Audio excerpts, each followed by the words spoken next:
comes in all kinds of shapes and sizes for YouTubers, especially political YouTubers. People hating your style, your setup, and even hating some of the hot takes you have. So the serrated wheel of my red mouse is rolling under my finger, and up pops this comment, which usually I wouldn't think a whole lot of, but I almost always click on a hater's page.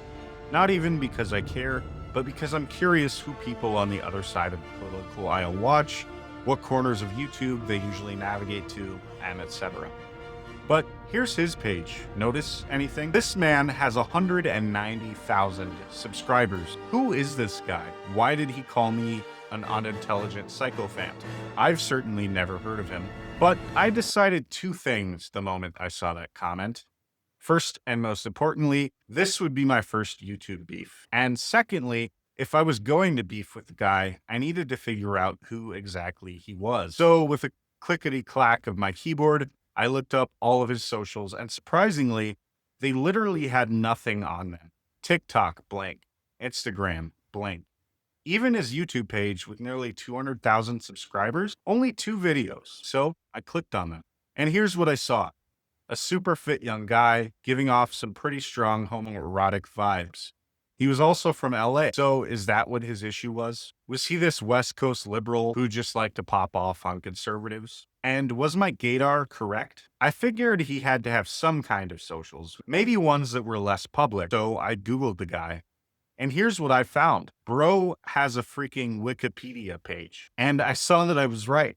Dylan is gay. And more importantly, he's an LGBTQ activist, speaking on his experience being an openly gay internet celebrity. Apparently, he had a slight scandal at the University of Columbia, where he wrestled. According to Wikipedia, after committing to attend, a series of homophobic, sexist, and racist comments surfaced in the wrestling team's group me. Not sure exactly what the comments were. Wikipedia doesn't go into detail, but apparently they were enough for the wrestling coach at Columbia to personally reach out to Dylan and condemn the comment. Dylan joined the Columbia Lions wrestling team briefly, but dropped out of college to join the United States Army.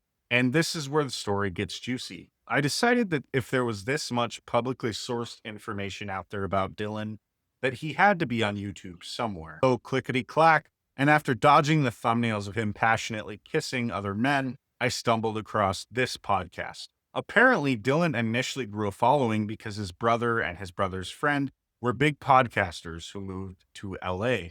Dylan went with them and followed in their footsteps. And later on in the video, which I won't play here in case it gets me a copyright strike, Dylan talks about his time in the military. He claims he spent a little over a year in the military and was in the infantry special operations. Then he states that he left the military due to becoming disillusioned with the American empire. After being asked what his politics are, after becoming disillusioned with the American empire, Dylan states that he grew up as a basic right-leaning, white privileged kid, and states that he is now closer to anarcho-communism now, whatever that means, stating that he's a radical who doesn't partake in the U.S. system at all, and refuses even to vote in U.S.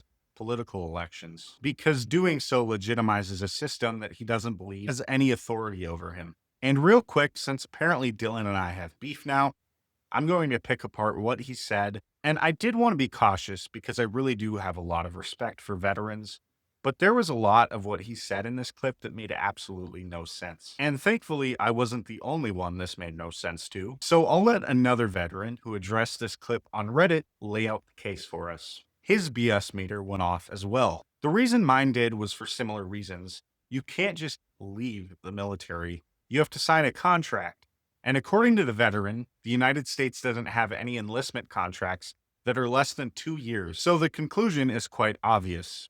Dylan was discharged from the military. That's the only way to leave before a contract expires.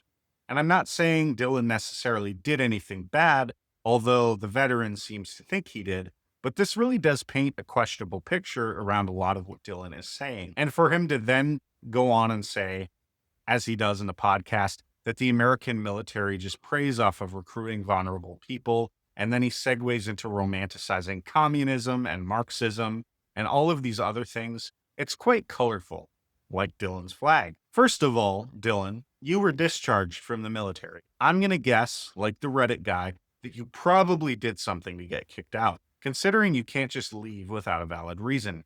In fact, the only valid reasons I found for being able to leave early are 1, disability, 2, failure to meet training standards, or misconduct is third. So there's that. But really, here's my take of you as a person, Dylan. You don't stick with anything. You didn't stick with college. You didn't stick with the military. You didn't stick with YouTube or any other social media platform, despite basically being handed clout by your brother and ex-boyfriend, who apparently has a much larger following than you've ever had. You took down all of your videos and you didn't stick to it, my guy. The only thing you seem to be able to consistently stick to is another man's.